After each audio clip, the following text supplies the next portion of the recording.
Chapter 2. An Invitation to Ride. We found Russ and Maggie standing dangerously close to the entrance of another roller coaster, the new one, hyped up to be the mother of all thrill rides. Flaming fragments of Japanese aeroplanes decorated the entrance. The ride was called, of course, the Kamikaze. The thing was a mutated hybrid, offering the bone-jarring rattles of an old-fashioned wooden roller coaster, along with the loops and corkscrews of a high-tech steel one. I refused to look up at the dizzying monster above me, but I did see the twisting nightmare of a line in front of us, which ended at the sign saying, 60-minute wait from this point. Icewater Rapids was totally geriatric, Russ said. Blue hair and denture cream all the way. I doubt we'll get to ride the Kamikaze if we don't get in line now, Maggie said. Russ levered his arm around her in his usual rib-crunching style. It's now or never. I gave him a look of casual annoyance. Look at that line. What a waste of time. Let's find something else to do. Quinn rolled his eyes, adjusted his hat, but said nothing. Are you kidding? Said Russ. Miss the main attraction? Do you really want to wait for an hour in that line? The ride's only been open a week, and I hear they already have 3 lawsuits, Russ said. You expect me to miss a ride like that? It was a good point, and I knew the 3 of them would end up riding. I also knew if I kept debating, one of them would suggest that I go do something else. I wanted that suggestion to come from them, not from me. Just then, some pimple-faced, buzzard-necked employee removed the chain that blocked the ride's second line, a line that was completely empty. No way, said Quinn, so excited that he almost drooled. Suddenly, I had no reasonable argument not to ride. My panic built as people ran to the empty line like passengers leaping from the Titanic.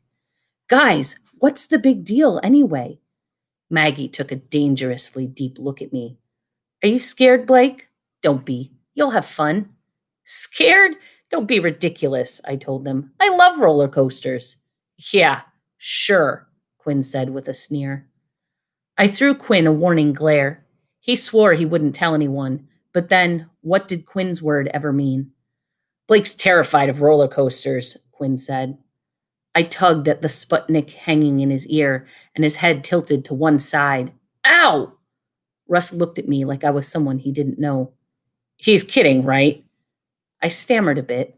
Lying is not one of my better skills. Blake hates airplanes and roller coasters and fast cars, Quinn said. That's not true. It is, and you know it, Quinn turned back to my friends. He's a grade A chicken, yellow as a school bus. That's what did it. I don't know if Quinn realized what he had said. I didn't even think he knew about the school bus incident. But whether it was intentional or not, it got my feet moving. Sure, I'll ride. Can't wait. I tried to sound casual about it, and that's hard to do through clenched teeth. I forced myself forward, keeping my pace steady as I wove through the empty line. I didn't slow down until I saw the big warning sign in bright red letters. You know the one. You may not ride this attraction if you are pregnant, have back trouble, a heart condition, hemorrhoids, water on the knee, blah, blah, blah. I slowed down, glanced at the emergency exit, and got an unwanted blast of déjà vu. I knew I hadn't been here before, but the feeling wouldn't go away. What's the matter? Russ asked. Feeling a pregnancy coming on? I laughed, but I had a hard time tearing my eyes away from the emergency exit sign. Quinn, on the other hand, never even looked. Like everything else in his life, he crashed forward, caution the first casualty. It took only a few minutes to reach the ride. Quinn, of course, grabbed the front car, smiling back at me. Next stop, Willoughby, he said, quoting the old Twilight Zone episode. Room for one more. Russ and Maggie took the seat behind him. I stood there, frozen. Come on, Blake, Russ said. One last thrill before the ivy. Ivy, I recalled, is what they generally put on a grave. Very funny, I said a moment before I realized that it really meant Columbia University, which is an Ivy League school. Duh. I took my place next to Quinn, my feet uncomfortably close.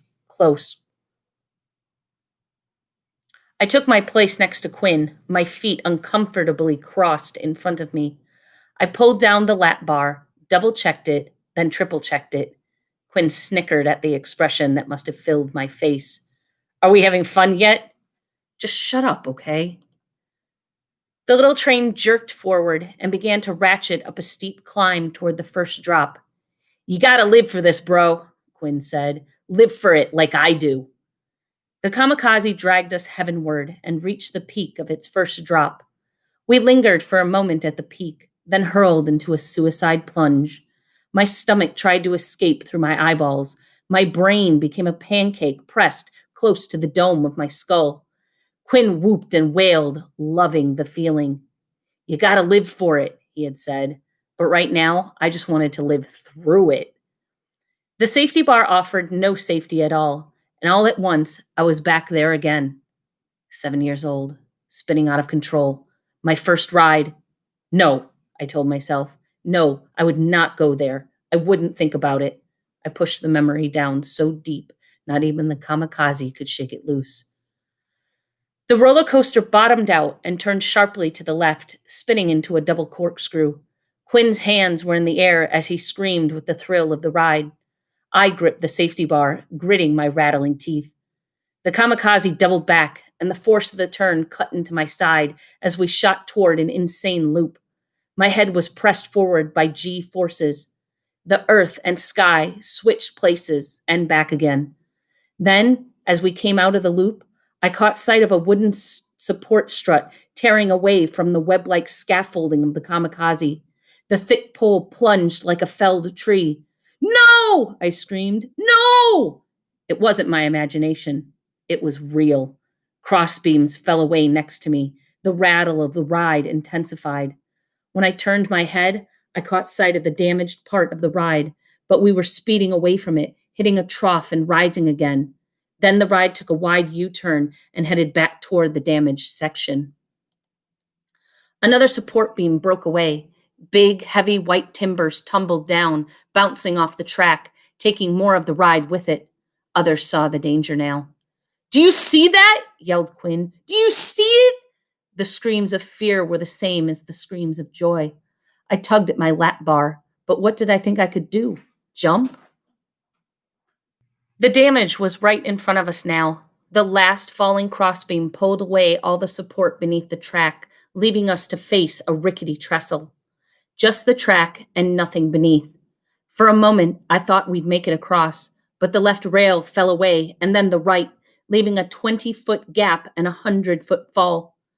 I could do nothing but scream as the kamikaze left the track, the rumbling and rattling giving way to a deadly silence as smooth as wet ice, then a vertical drop, spiraling at the force of gravity.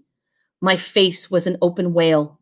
The wind, the light of the park, the whole world disappeared into my screaming mouth as the bottom dropped out of the world, turning into a black, misty pit. Darkness. More darkness.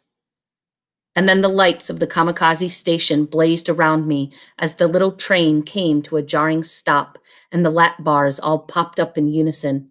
The ride was over, and I was left with the mind-frying memory of something that could not have happened, but did.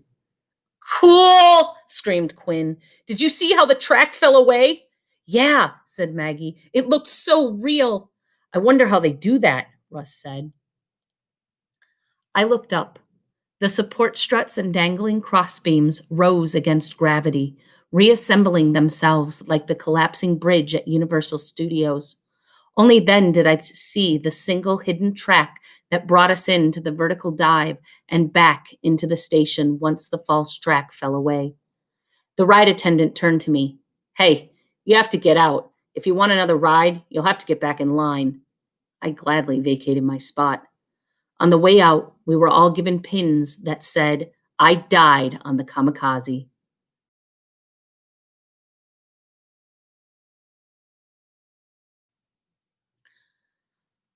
My hand shook as I tried to drink a Coke. I wished my friends weren't watching me. Didn't mean to scare you, dude, Russ said.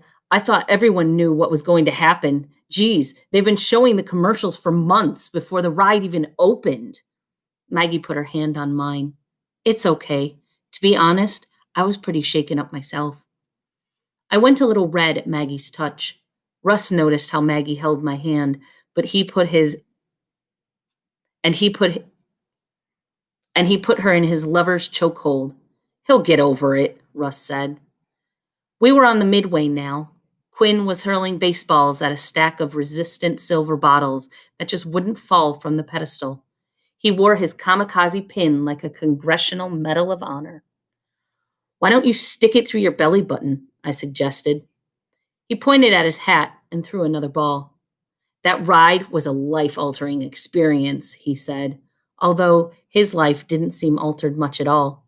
Even now, he hurled those balls at the bottles with a certain fury, the same fury that followed all of his dealings. His high from the ride was already fading, and I knew he'd be impossible to live with once it was entirely gone. Up above, a new batch of victims plunged from the fracturing beams of the kamikaze. I forced myself to watch, this time seeing the single dark track beneath the falling train. It crashed out of sight. The ground rumbled with the force of an aftershock, and a voice I didn't know spoke to me. You like fast rides? I turned to see a girl watching me as I watched the ride. She was the one running the ball toss booth. A life-altering experience. Quinn's words came back to me, but I couldn't say why. What? This girl was beautiful. Beautiful in a way that even now is hard to explain, like an impressionist painting in a soft gallery spotlight.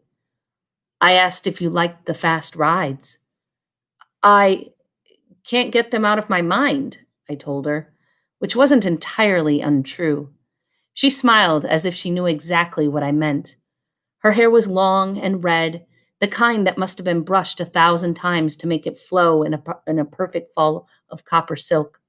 And there was something about her eyes, blue as glacier ice, yet hot as a gas flame, reflecting the chasing lights of the midway. They seemed like windows to some other place. They also seemed familiar. There are better rides than these, she said in as close to a whisper as the loud park would allow. She was older than me, 18 at least. Like all the girls will be, I thought. They'll all be older than you when you get to college next month. Looking at her was like looking into my future. I'm Cassandra, she said with a smile. Is she flirting with me? It was a heady feeling. I got a knot in my gut, like I was still on the kamikaze, turning a tight loop. No hidden safety track here. I'm Blake. I held out my hand to shake, and she put a ball into it instead. Try your luck, she said. This one's on the house. By now, Russ and Maggie had taken notice of the way Cassandra was looking at me and the way I looked back. Russ smirked knowingly. Maggie's mood took a turn towards sour. Why are we wasting our time here? Let's ride something, she said. Quinn was getting angrier with each ball he threw and each dollar he lost. These stupid games are all rigged. He stepped away, and I took his place. A life-altering experience. I shook off the strange feeling that I would have recognized as a premonition if I had had any sense whatsoever. Then I took aim and hurled the ball at the little pyramid of bottles, hitting them squarely in the center. Those bottles flew like they were hit by a freight train, not a baseball. Looking back, I think those bottles would still have fallen even if I had hurled the ball at the moon. Quinn jolted in disgust. Oh, man. We have a winner, said Cassandra. She reached above her to a menagerie of stuffed animals and pulled one down. She didn't give me a choice. She decided which one I got. The roller coaster rumbled again, and the air filled with the screams of its riders. Enjoy, she said as she handed me my prize. It was a bear, but this bear was one sorry specimen. Its head was lopsided. Its bright red eyes were too small and too far apart, making it appear both angry and congenitally stupid at the same time. Its fur was as an uneasy shade of greenish brown, like what you get when you mix all of your paints together. That bear is as inbred as they come, said Russ. The bear wore a bright yellow jersey bearing the number 7. School bus yellow, I thought, but I shook the thought away. On the jersey was a large pocket in the center of the bear's chest. The edge of something stuck out of the pocket. I reached in and pulled it out. It was a white card about the size of an index card. On it was a strange symbol in bright red. "What's that supposed to be?" Quinn asked. I flipped the card over to see what was written on the back. "An invitation to ride, 10 Hawking Road, midnight to dawn." "I don't get it." I looked at the bear as if it could give me an explanation, but all it gave me was a beady, red-eyed stare. "Hey, Cassandra," I turned to ask her what it was all about, but she was gone. Instead, the booth was now manned by some bearded, bald guy who looked like he'd rather be on a Harley than behind a counter. "3 balls for $1, he said. "Want to play?" "Wait a second. Where's Cassandra?" "Cassandra who?" I scanned the crowd around us, but there was no sign of her. Somewhere up above, the roller coaster plunged and the ground shook like an aftershock.